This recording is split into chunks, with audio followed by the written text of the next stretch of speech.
touch me, touch me, touch me. I like the way she fuck me, fuck me, fuck me, fuck me. Hit it, hit it, hit it, drop. Hit it, hit it, hit it, drop. What's good with YouTube? This your boy CJ. And this your girl RINA and Claire. Make sure y'all subscribe to CJ, RINA, and Claire. Alright, today we got a next video on geography now. Cameroon. Guys, don't forget to donate about us, so keep going. I know y'all ready, I'm ready, y'all ready. We ready. Let's get it. Testing. Is this mic working? Testing. Nope, it's not. Alright, episode 2 with no audio. Here comes Cameroon. It's time to learn geography. Hey everybody, I'm your host Barbie. When it comes to Africa, mostly you're either on the English-speaking side or the French-speaking side. But then you go to Cameroon and you find this strange, unusual hybrid anomaly. But first, the flag of Cameroon is pretty simple. It's just a 3-colored tri-band with green, red, and yellow defaced with a yellow star in the middle. Like a lot of other flags in Africa, the flag uses the Pan-Africanist movement colors to symbolize the freedom from colonization. The green is generally understood to symbolize the forests and the green landscape in the southern part of the country, the yellow standing for the savannas in the north, and the red, say it with me, aha! You thought I was going to say the bloodshed of those who fought for the country. No, it stands for unity. Unity! Whereas the star stands for the guidance of unity for the country. Keep in mind, this flag is almost completely identical to the flag of Senegal. The only difference is the color scheme in the middle. The band is yellow with a green star. I like to think of it like this. When it comes to the middle band, it's Camer red and Sen green. I know that's terrible, but it works for me. Same colors, though.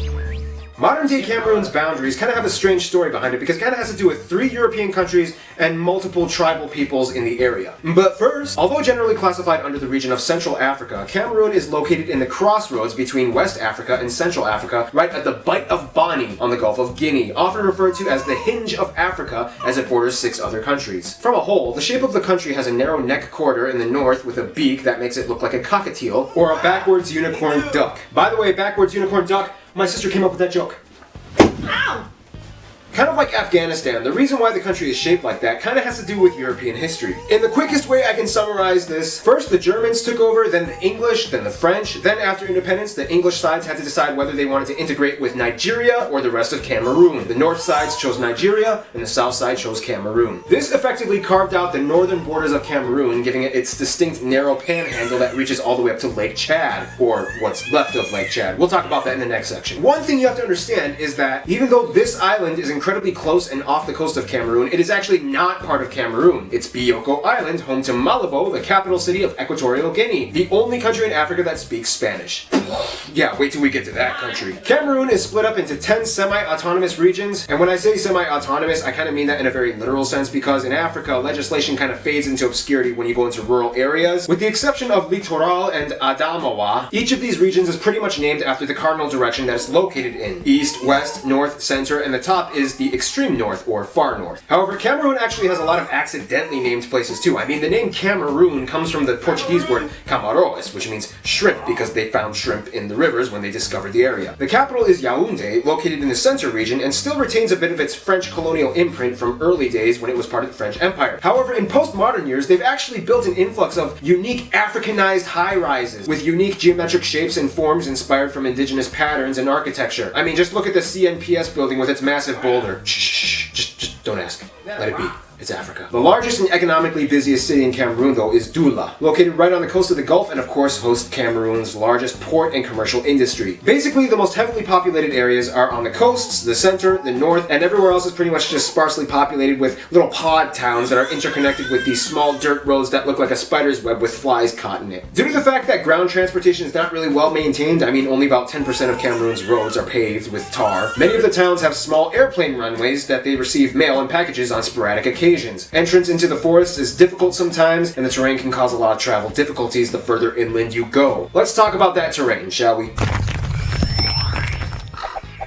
Cameroon's land is without a doubt very unique and rich, which is why, in context, you can kind of understand why the Germans, the French, the Belgians, and the English all tried to take their grab at it. Essentially, Cameroon is like a resource gold mine. And they have gold mines too. Cameroon is typically described as Africa in miniature because it contains virtually every major climate and ecoregion found in all of Africa. They have coasts in the west, deserts and savanna in the north, mountains in the center, and jungles and rainforests inland to the east. In one country, you basically get an entire continent. Also, oh, did you hear that? Oh. It's the sound of eco-enthusiast budget travelers having seizures of joy. However, you can't just waltz into Cameroon and take on any region you want. You gotta be a little careful. Cameroon still has some active volcanoes, including Mount Cameroon, the tallest mountain in Cameroon that last erupted in 2000. See, the thing is, Cameroon lies on the Cameroon Line, which is a geological region of volcanic activity that extends from the Gulf of Guinea on the chain of islands like Sao Tome and Principe, all the way inland through the area of the Oku volcanic fields that extend all the way to Lake Chad. Cameroon is also home to 2 of the only 3 known exploding lakes in the world. These are lakes that have magma under them, and the lake slowly leaks carbon dioxide into the waters, and upon earthquakes or landslides in a rare catastrophic phenomena, the lake emits huge puffs of carbon dioxide that in return can asphyxiate and kill any living creature and person in the direct vicinity. In 1986, the lake exploded and killed about 1,700 people and 3,000 animals and livestock. They were effectively suffocated to death, and this was the first known and recorded incident of such a natural event. The mountainous area inland has humid rainforests and jungles that can be found, including some of the wettest places on Earth, and an abundance of wildlife, many of which are actually endemic to the area, including the incredibly rare Cross River gorilla. Further inland to the east, the land slopes into a plateau with even sparser populated regions where flocks of primates, birds, reptiles, and amphibians call home. Now, here's where things get interesting. When you head north, and specifically to the furthest north regions, everything gets dry and earthy. And that's the cool thing about Cameroon. It's the only country in Africa that claims sovereignty over regions that stretch all the way from the dense jungles of the Central African region to the north dry arid Sahel. Now in this area, and specifically at the northernmost tip of the country, you reach Lake Chad, which is kind of drying up. Now just like the Aral Sea, which we will talk about and discuss in about 87,926 years when we do the episode on Uzbekistan, in the past 50 years, Lake Chad has dramatically shrunk due to the growing demand for water by peoples in the area. Today it's only at about 5% the size it originally was decades ago. Cameroon actually owns one of the largest portions of the lake that actually still has a substantial amount of water in it. The strange thing though is that even though the lake has dried, the land that the water once filled became loaded with plants and grasses, creating a strange green blot in the middle of what seems like a vast empty arid desert. In a weird way, this actually allowed people to move into the land that was once underwater and cultivate it. Funny how people function that way.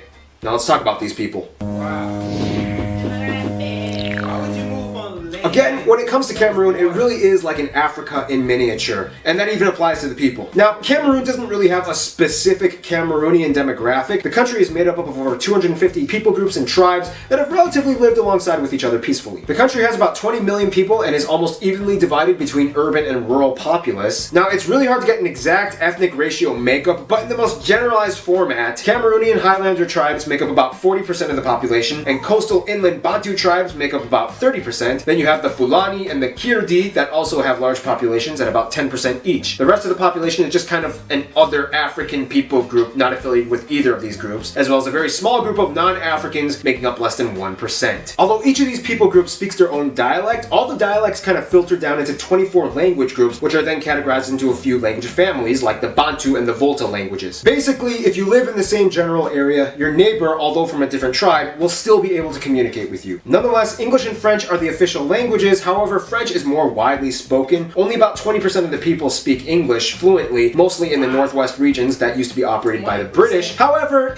roughly about 40% of the people can actually understand English enough. This also means that the country has an incredibly diverse culture of traditions, rituals, celebrations, customs, and even dance styles. And that's the thing about Cameroon. Every tribe kind of brings something to the table. For example, Cameroon is the only place where you can find the beehive-shaped Muskum mud huts built by the Muskum people. The Bamoun people, for a short while, invented one of the only few native African scripts in the early 1900s, the Bamoun syllabary alphabet. It was eventually cast into type in 1918, but then fell out of use in 1931. And that's just the tip of the iceberg. We didn't even talk about the Fang people and their cool masks. So as you can see, Cameroon is like a smorgasbord of culture. However, one thing that it does kind of lack is political stability. I knew there was a catch. This place seemed too perfect. Yeah, Cameroon does kind of rank a little low in Transparency International's rankings. They typically are in the upper 140s out of 176 countries listed. It partially has to do with the fact that the country has really only been under the leadership of one of two men since independence. The first president, Amadou Ahidjo, and the second, Paul Biya, who has been president since 1982. Biya has been criticized not really for what he institutes, but rather for what he doesn't do. He makes very few public appearances and has an aloof reign over his country. Sometimes he'll be out of office for months hanging out in France, spending hundreds of thousands of dollars on hotels and luxury items as riots break out in his own country. He's been accused of holding phony elections to justify his position in office and persecuting any opponents that try to step in the polls. Nonetheless, Biya does still kind of maintain national ties with other countries and kind of acts as like a national spokesperson. Now let's talk about whom he rubs shoulders with.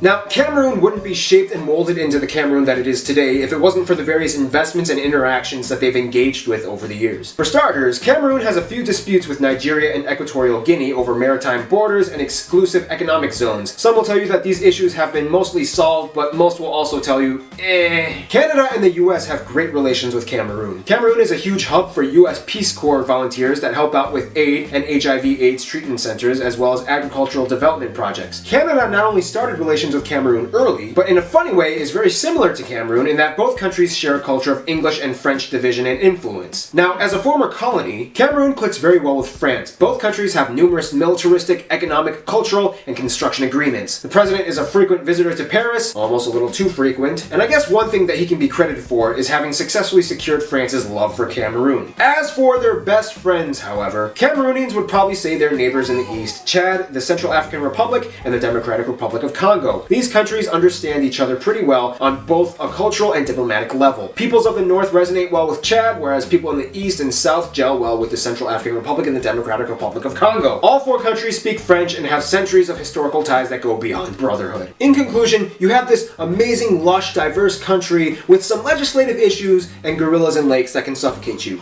Like, either one. Stay tuned, Canada is coming up next. Canada is coming up next. Oh my gosh. I want to visit the lake that exploded, but I'm scared it's going to explode. I'm scared that it could explode either, but who would want to go to a lake that explode if it killed that many people and that many animals? No, I don't want to be nowhere near that lake. What if, oh my gosh. It would look cool, but it still kill people. You seen the dead animals. It's no way I would want to visit it. But guys, y'all need to definitely check this video out in the description below, comment below, and also down there below. So keep going. Make sure you guys subscribe to CJ, RINA, and Clara. Hey guys, peace. Bye. I like the way she touch me. I like the way she fuck me.